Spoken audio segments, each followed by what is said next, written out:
from Stanford. I have to mention there are two graduates of the Stanford Documentary Film School. I didn't know it existed until recently.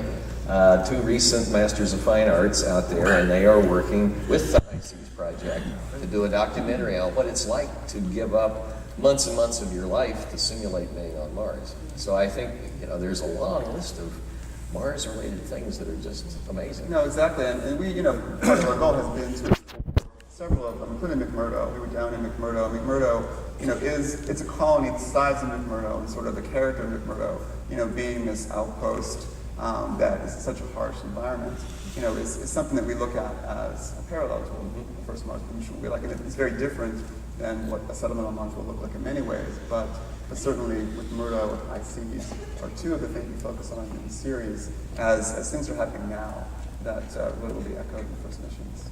Terrific, yeah, for sure. Magnetosphere? I have no comment on that. You choose another. Andy, would you like to comment on Magnetosphere? Yeah, well, one thing that, it's implied but not explicitly stated.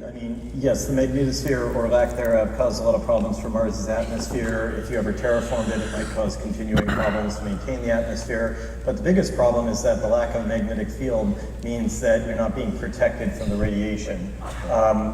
On Earth, our magnetic field plus our comparatively thick atmosphere protects us from both solar radiation and GCRs, which are the very badly named galactic cosmic rays, because they're not cosmic rays, they're particles moving very fast, but they didn't know that when they named them. And so we're fine down here. We get a very low dosage of radiation from the outside universe, but on Mars you get a much, much higher dose, and that would be a constant challenge for any future colonists. One thing I've learned, having read all the things that people send me after I wrote The Martian, was that there is really nothing more powerful than a science dork who has nothing better to do.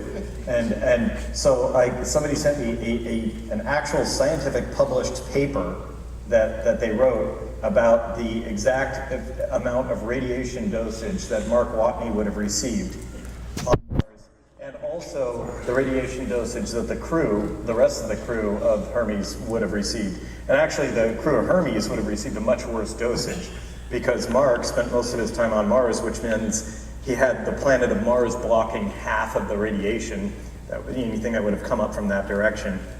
And he concluded that Mark has about I think it worked out to be about a 1.2% chance of dying earlier than he should from cancer or from radiation-related issues. Just like he's a little bit more likely to get cancer. The worst off was poor Beth Johansen aboard Hermes, because for reasons they don't fully understand, radiation affects women worse than it affects men. Women have a higher chance of getting cancer from the same dosage of radiation than men, and the younger you are when you're affected by radiation, the more likely it is to eventually give you cancer. If you're 70 years old and you get a good blast of radiation, odds are you're going to die of old age before the radiation problems can cause problems. But Beth Johansen is the youngest woman on, so she was the worst off. She had about a 4% chance of dying early due to cancer.